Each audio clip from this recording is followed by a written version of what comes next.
तो लास्ट के वीडियो में हमने देखा कैसे हम फंक्शन डिक्लेरेशन और फंक्शन एक्सप्रेशन को यूज़ करते हैं, राइट।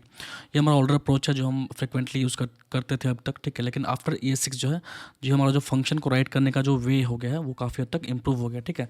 शॉर्टर कह लें, क्लीनर कह लें, ठीक है। तो ये हमारा थोड़ा सा इम्प्रूव हो गया है, ठीक है। और इट्स रिकमेंडेड, ठीक है। ये थोड़ा सा कई जगह में होता है कि हमारे टास्क को काफ़ी आसान कर देता है, ठीक है। वो हम आगे देखेंगे कैसे करता है। एक बार समझते हैं एरो फंक्शन के बारे में, ठीक है। तो एरो फंक्शन क्या है, ये हमारा ES6 में इंट्रोड्यूस हुआ था। इसका सिंटेक्स डिफरेंट है, ये तो हमें बेसिक सबको पता होता है, ठीक है। लेकिन इस वीडियो में हम देखेंगे इसका कोर डिफरेंसेस, जो कि इंटरव्यू लेवल में अगर कोई इंटरव्यू पूछता है तो वो क्या आपसे अंडरस्टैंड करना चाह रहा है, क्या आपसे रिप्लाई चाह रहा है, ठीक है। वो हम इस वीडियो में जानने वाले हैं। तो जो मैं डेफिनेशन का मैं बताऊँ तो ये जो एरो फंक्शन है, it was introduced into ES6 version of, ठीक है। और it allows you to create functions in cleaner way, ठीक है। तो ये हमारा शॉर्टर वे कह ले, क्लीनर कह ले। और ये हमारा रेगुलर फंक्शन का ही एडवांस वर्जन है, ठीक है। ये कुछ नया नहीं है, ये फंक्शन नहीं है, बट ये हमारा एडवांस वर्जन है, ठीक है। अगर हम इसका सिंटेक्स की बात कर लें तो जैसे हम कि लास्टली हम फंक्शन एक्सप्रेशन को क्रिएट कर पा रहे थे, वैसे यहाँ पे भी हम सिमिलर वे में, हमारा लेफ्ट में वेरिएबल नेम है let and X is the variable name, और यहाँ पे जो पैरेंथेसिस है जैसे नॉर्मल में हम पास करते हैं फंक्शन के बाद पैरेंथेसिस, वैसे यहाँ पे पैरेंथेसिस है और उसमें हम चाहें तो अपना पैरामीटर्स को पास करेंगे जो कि हमें फंक्शन के अंदर मिल जाएगा, ठीक है।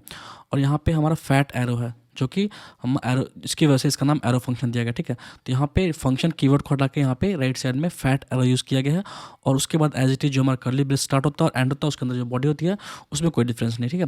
तो ये हमारा जो बेसिक डिफरेंस है, जो सिंटेक्टिकल डिफरेंस है, वो हमारा ये रहा है, ठीक है। एग्जाम्पल देखते हैं। तो जो हमारा यहाँ पे है हमारा लेट ऐड जो हमारा वेरिएबल हो गया जैसे फंक्शन एक्सप्रेशन होता है, उसके बाद हमने पैरामीटर्स लिए हैं 2 A और B, और उसके बाद फैट एरो लिया है, ठीक है। उसके बाद फिर हम फंक्शन का जो बॉडी है इनसाइड कर्ली ब्रेस वो है, ठीक है। तो ये थोड़ा सा शॉर्टर कह सकते हैं और क्लीनर कह सकते हैं, ठीक है। क्लीनर क्यों हुआ वो मैं आगे बताऊंगा, ठीक है। तो एक बार इसका जो डिफरेंस है दोनों में वो समझते हैं, ठीक है। एरो फंक्शन, जब भी कोई इंटरव्यूअर आपसे ES6 के बारे में पूछेगा तो एरो फंक्शन को जरूर पूछेगा। तो एरो फंक्शन का जो कोर कॉन्सेप्ट है, जो जो मेन डिफरेंसेस है फ्रॉम एरो रेगुलर फंक्शन, वो जानना बहुत ज़रूरी है फॉर अ जावास्क्रिप्ट डेवलपर, ठीक है। एक बार अंडरस्टैंड करते हैं differences between regular function and arrow function, ठीक है। तो पहला जो डिफरेंस है वो है सिंटेक्स का, ठीक है। तो एक बार ब्राउज़र पर चलते हैं। अब यहाँ पे जो हमारा प्रीवियस अप्रोच था वो क्या था कि हम फंक्शन ऐड और इसमें हमारा, ठीक है, इस वे में हम इसको कुछ भी आर्ग्यूमेंट चाहिए A, B, ठीक है। और यहाँ पे लेट्स से मुझे कंसोल करना हो A+B, ठीक है, या जो भी अदर टास्क हो वो हम यहाँ पे करते थे इस वे में, राइट। तो ये हमारा था नॉर्मल फंक्शन। अब इसको मुझे कॉल करना होता था तो मैं सिंपली ऐड और यहाँ पे 2,3 पर जो आर्गुमेंट का वैल्यू वो पास किया, यहाँ पे हमें जो भी उसके अंदर का जो कैलकुलेशन होता था वो परफॉर्म हो गया, हमें मिल जाता था, ठीक है। तो ये हमारा पहला अप्रोच था। और दूसरा जो हम यूज़ करते थे वो था हमारा फंक्शन एक्सप्रेशन। मैं दिखाता हूँ, ठीक है। तो उसमें क्या होता था, हमारा लेफ्ट साइड में एक वेरिएबल हो रहा था, उसमें हम चीज़ों को असाइन कर रहे थे, ठीक है। लेट ऐड 2 मैंने इसको नाम दिया, और यहाँ पे मैं यहाँ पे इसको फंक्शन नेम यहाँ पे नहीं होगा, सॉरी यहाँ पे सिर्फ फंक्शन होगा, ठीक है। और यहाँ पे argument as it is pass होगा, और यहाँ हम सेम टास्क परफॉर्म कर रहे हैं, ठीक है। अब यहाँ पर हम ये करेंगे कॉल करना हो तो ये वेरिएबल नेम से ही हमारा कॉल होता था, ठीक है। इतना तो काफ़ी क्लियर। तो ये हमारा था ओल्ड अप्रोच जो कि हम पहले यूज़ करते थे, ठीक है। अब जो हमारा जो लेटेस्ट अप्रोच है आफ्टर ES6 जिसको हम एरो फंक्शन करते हैं, वो देखते हैं वो उसका सिंटेक्स क्या होता है। जैसे कि मैंने पहले बताया था, उसमें क्या होता है, हमारा फंक्शन एक्सप्रेशन की तरह ही हम इसमें एक वेरिएबल डिक्लेयर करते हैं और उसके अंदर फंक्शन कीवर्ड को ना लिख के यहाँ पे सिंपली पैरेंथेसिस पास करते हैं। कुछ आर्ग्यूमेंट है तो वो आर्ग्यूमेंट जाएगा, अदरवाइज ये एम्प्टी भी इस तरह से पास हो सकता है, ठीक है। अगर लेट्स से मुझे आर्ग्यूमेंट चाहिए A, B, ठीक है, और मुझे फिर यहाँ पे कुछ कंसोल करना हो, या फिर लेट्स यहाँ मुझे कंसोल कर लेते हैं, फिर मैं रिटर्न कर बताऊँगा।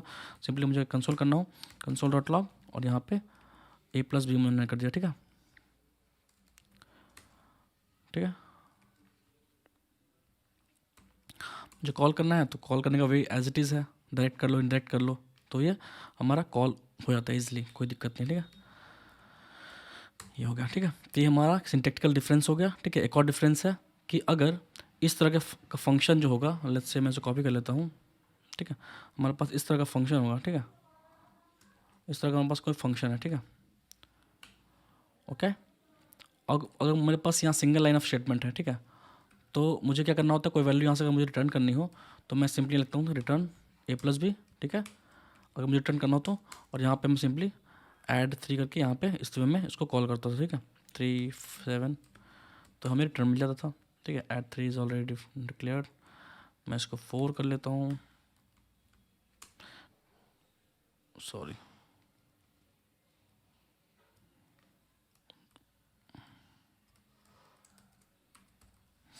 ठीक है। तो बिल्कुल जो हम पहले करते थे वो ऐसे होता था, ठीक है। अगर इसको इसी सेम कोड को अगर हम एरो फंक्शन में लिखेंगे तो क्या होगा, लेट ऐड 5 इक्वल टू, ठीक है, 4 5, ये हमारा वो फंक्शन। और अगर सिंगल स्टेटमेंट है हमारा किसी फंक्शन में, हमारा सिंगल स्टेटमेंट है, तो वहाँ पे हम इस कर्ली ब्रेस को इग्नोर कर सकते हैं, ठीक है। हम सिंपली यहाँ पे ए प्लस बी लिख देंगे तो भी हमारा काम हो जाएगा, और सिंगल है तो भी ये चलेगा हमारा, और विदाउट रिटर्न। तो ये हमारा जो 3 लाइन्स ऑफ कोड जा रहा था वो हमारा सिंगल लाइन ऑफ में कोड में काफ़ी शॉर्टर वे में होगा, इसलिए इसको कहते हैं क्लीनर वे या शॉर्टर वे, ठीक है। अगर मुझे कॉल करना हो तो ऐड 5, ठीक है, और इसमें सॉरी यहाँ पे वेट मैंने गलती कर दिया, ए बी,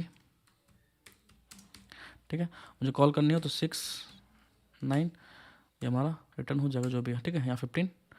तो ये काफ़ी शॉर्टर वे हमारा है, राइट। अगर मुझे सिंगल स्टेटमेंट है मेरे फंक्शन के अंदर और हम एरो फंक्शन हो रहा है तो हम रिटर्न को स्किप कर सकते हैं पहला, दूसरा हम कर्ली ब्रेस को भी इग्नोर कर सकते हैं तो भी हमारा कोड चलता है। तो ये हमारा पहला डिफरेंस था जो कि सिंटेक्स डिफरेंस था, राइट। अब चलते हैं नेक्स्ट डिफरेंस की ओर।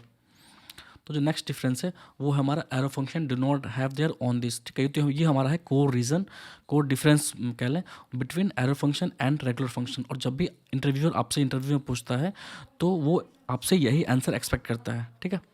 तो मैं बताता हूँ कि क्या होता है ये जी ऑन दिस जो मैं कह रहा हूँ वो एक्चुअल में क्या है और वो कैसे बिहेव करता है, ठीक है।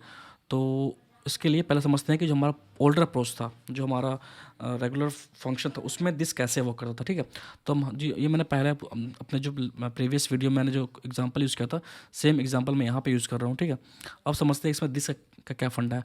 तो इसमें मैं बता दूं पहले कि जो हमारा रेगुलर फंक्शन होता है उसका जो दिस होता है वो डायनेमिक होता है, वो डिपेंड करता है कि आप उसको कैसे कॉल कर रहे हो, राइट। तो यहाँ पे हमारा जो फंक्शन है वो ग्लोबल में डिफाइंड है।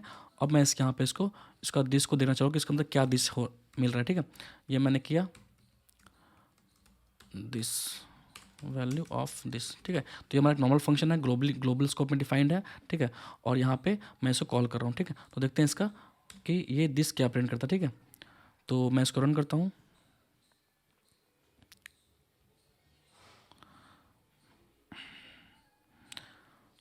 अब मैंने उस फाइल को ओपन करा तो क्या हो रहा है, मैंने दिस को प्रिंट किया तो हमें क्या मिल रहा है, पूरा का पूरा विंडो ऑब्जेक्ट मिल रहा है, ठीक है। तो जब भी हम इस तरह से दिस को एक्सेस करेंगे विद इन रेगुलर फंक्शन तो ये दिस किसको पॉइंट कर रहा है, ग्लोबल ऑब्जेक्ट को, मतलब जो हमारा विंडो है ब्राउजर, मतलब जावा फ्रंट एंड के केस में, ठीक है। तो अगर नोड जेएस में करेंगे तो फिर उसका ग्लोबल डिफरेंट होगा, बट यहाँ ब्राउजर पे की बात हो रही है तो यहाँ पे हमारा जो ग्लोबल ऑब्जेक्ट है वो है विंडो, तो यहाँ पे ये ग्लोबल को डिनोट कर रहा है, राइट। वही अगर हम यहाँ पे इसको यूज स्ट्रिक्ट के केस में कॉल करेंगे, मैंने यूज स्ट्रिक्ट बताया था पहले कि यूज स्ट्रिक्ट क्या होता है।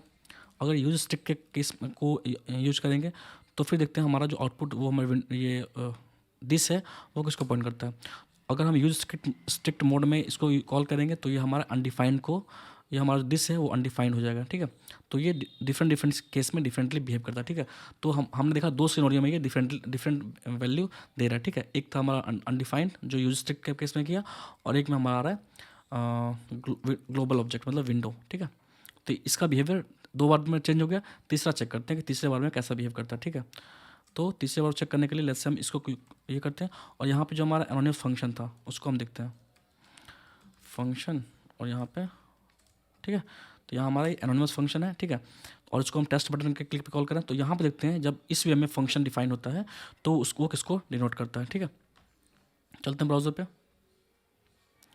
और यहाँ पे सिंस मैंने उसके बटन पे कॉल किया हुआ, ठीक है, तो मैंने क्लिक किया तो अब देखते हैं ये हमारा बटन को डिनोट कर रहा है। तो यहाँ पे इस केस में क्या हुआ, जब मैंने इसको किसी बटन के क्लिक पे कॉल मेथड को कॉल किया है तो ये क्या हो रहा है हमारा, ये दिस किसको पॉइंट कर रहा है, बटन को। तो यहाँ पे क्या हो रहा है, दिस जो है वो डायनेमिकली बिहेव कर रहा है, ठीक है, डिफरेंट कॉन्टेक्स्ट में डिफरेंटली ये हमारा आउटपुट दे रहा है। तो यहाँ पे क्या हो रहा है, दिस जो है डायनेमिक है, ठीक है। लेकिन अगर हम एरो फंक्शन की बात करें तो एरो फंक्शन में क्या होता है, उसका दिस जो होता है वो डिपेंड्स मेनली वो बाइंड कर लेता है, उसका अपना दिस होता नहीं, तो वो जस्ट पेरेंट जो भी हमारा ये होगा स्कोप होगा उसका दिस को वो इनहाइट कर लेता है, ठीक है। तो दिखाता हूँ कैसे। यहाँ पे अगर मैं इसको एरो फंक्शन करता हूँ, ठीक है, यहाँ पे मैंने इसको एरो फंक्शन कर दिया, क्लियर है। इस क्लिक पे हमारी इस वे में कॉल हो रहा है, ठीक है। अब मैं कर दूंगा पेज को रीलोड। अब मैंने क्लिक किया तो क्या हो रहा है, यहाँ पे ये पूरा का पूरा विंडो ऑब्जेक्ट मिल रहा है। क्यों? क्योंकि इसके बाहर, इस फंक्शन के बाहर इसको ग्लोबल कॉन्टेक्स्ट क्या मिल रहा है, पूरा विंडो ऑब्जेक्ट मिलेगा, वो इसको इस पर बाइंड हो जाएगा, ठीक है। अगर हम सेम चीज़ किसी ऑब्जेक्ट के अंदर करेंगे, ठीक है,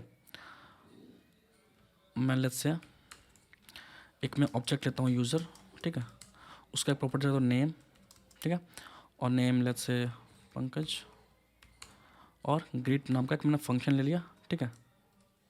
तो अब समझते हैं कि जब हमारे पास ऑब्जेक्ट का प्रॉपर्टी में जब फंक्शन रहता है तो उस टाइम पे ये कैसे बिहेव करता है, ठीक है। तो मैंने एक यूज़र नाम का ऑब्जेक्ट लिया है, उसमें एक प्रॉपर्टी लिया नेम, और एक मैंने ग्रीट फंक्शन किया, ठीक है। यहाँ अभी मैं एरो फंक्शन यूज़ कर रहा हूँ, देखेंगे एरो फंक्शन कैसे वो बिहेव कर रहा है। उसके बाद हम देखेंगे रेगुलर फंक्शन। तो यूज़र डॉट हमारा ग्रीट को मैंने कॉल किया, ठीक है। अब देखते हैं ये हमारा क्या आउटपुट दे रहा है, दोनों को देखेंगे ऑब्जेक्ट में कैसे बिहेव कर रहा है, ठीक है। मैंने नहीं, यहाँ आउटपुट तो होना चाहिए था, कंसोल नहीं किया क्या मैंने, जो डॉट ग्रिड कॉल किया, ग्रिड पे दिस डॉट नेम, ओके, मैं कुछ कमेंट पास करता हूँ, दिस वैल्यू इन ऑब्जेक्ट, ठीक है, ठीक है। यहाँ पे हमें कुछ भी नहीं मिल रहा है। अगर मैं सिंपली दिस को प्रिंट करूँ, जैसे यहाँ पे एरर आना चाहिए क्योंकि विंडो में है ना, यहाँ पे क्या हो रहा है, यहाँ भी विंडो को रिफर कर रहा है। लेकिन अगर यहाँ पे मैं नॉर्मल फंक्शन लूँगा, ठीक है, फिर देखते कैसे बिहेव करता है।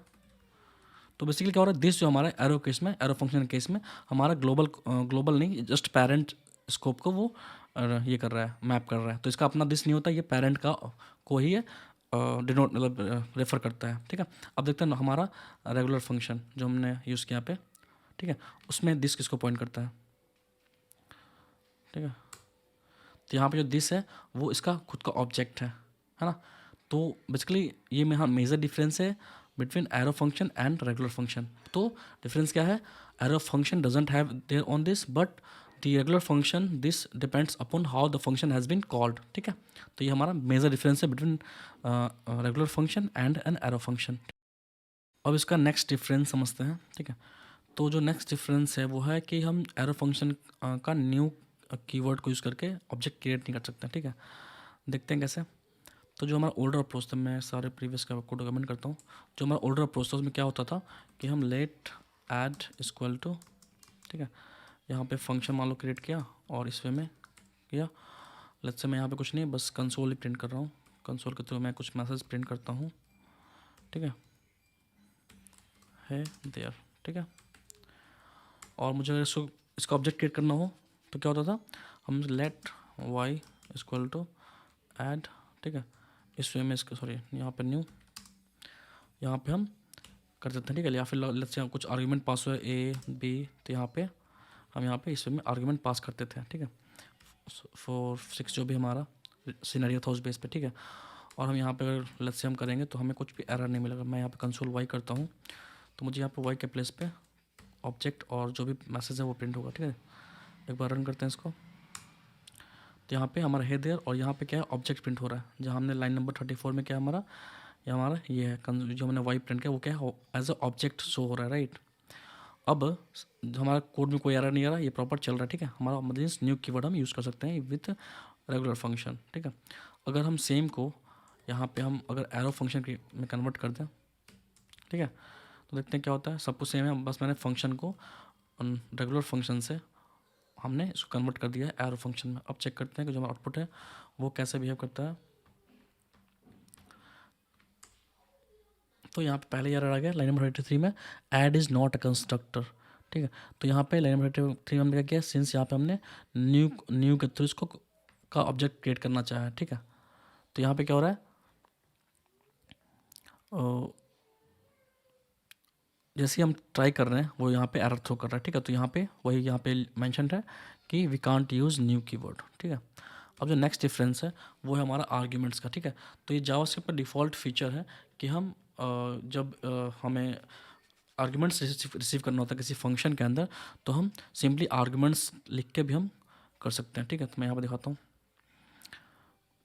लेट्स से हमारे पास कोई let's user equal to this, अगर मुझे आर्ग्यूमेंट्स दिखाना हो, राइट,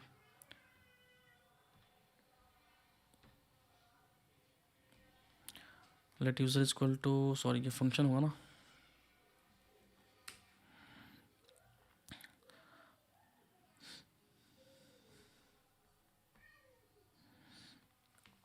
तो यहाँ पे मतलब से मैंने लेट्स एक्स इक्वल टू एक फंक्शन लिया, ठीक है, और यहाँ पे कंसोल किया। तो लेट्स से अगर हमारे पास कुछ भी आर्गुमेंट यहाँ मिल रहा है, ठीक है, जो यहाँ पर ऊपर डिफाइन नहीं है, तो हम इसको ऐसे हम गेट कर सकते हैं, ठीक है। दिखाता हूँ। और लेट्स से हम यहाँ पे मैंने कंसोल कर दिया। अब मैं यहाँ पे एक्स को कॉल करता हूँ, लेट वाई इक्वल टू, ये इसका डिफ़ॉल्ट बिहेवियर है जावास्क्रिप्ट के अंदर, इसके लिए हमने कुछ नहीं करना होता, जितने चाहे उतना पास कर देंगे, ठीक है। तो ये हमें उसके अंदर सॉरी कंसोल करने की जरूरत नहीं, सिंपली हम इसको कंसोल किया, लेट वाई इक्वल दिस, ठीक है। रन करने पर क्या आता है, undefined Y has already been declared, ठीक है। सॉरी ये मिस्टेक हुआ था, लेट वाई वन, ठीक है। देख सकते हैं यहाँ पे हम पूरा जो हमारा जो भी हमने आर्ग्यूमेंट पास करे हैं वो हमें आर्ग्यूमेंट्स वाले की मिल गए, ठीक है। अगर मुझे इंडिविजुअल गेट करना हो तो यहाँ पे क्या करूँगा मैं, यहाँ पे इंडेक्स वाइज उसको गेट कर सकता हूँ, ठीक है। तो जो इंडेक्स 1 0 पे क्या है 1 है, तो यहाँ 1 मिल रहा है, ठीक है। तो इस तरह से हमारे पास क्या होता है, एक आर्ग्यूमेंट्स का भी ऑप्शन होता है, जिसके थ्रू अगर हम ऊपर में हमने सेट नहीं कर रखा है, पैरामीटर सेट नहीं कर रखा है और हमें आर्ग्यूमेंट्स रीड करना है, तो हम सिंपली आर्ग्यूमेंट्स के थ्रू भी हम जो भी वैल्यू पास किया गया फंक्शन में वो हम गेट कर पाते हैं, ठीक है। अगर सेम केस हम देखें एरो फंक्शन के केस में, ठीक है, तो ये हमारा एरो फंक्शन हो गया, सेम सब कुछ सेम है, मैं सिर्फ यहाँ पे करता हूँ और y2 करता हूँ उसको, ठीक है। वो एरर ना वही एक्स की वजह से, ठीक है। तो ये हमारा X is not a constructor, यहाँ पे एरर आ रहा है ना। Wait wait wait wait wait यहाँ पे क्या मिस्टेक हो रही है,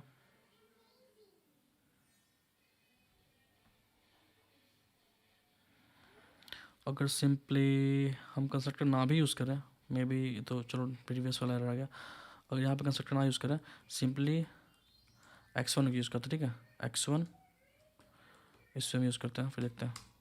तो हमारा arguments is not defined error, मतलब कि आर्ग्यूमेंट्स जो है वो अवेलेबल नहीं है इनसाइड एरो फंक्शन। तो ये हमारा था फोर्थ डिफरेंस, ठीक है।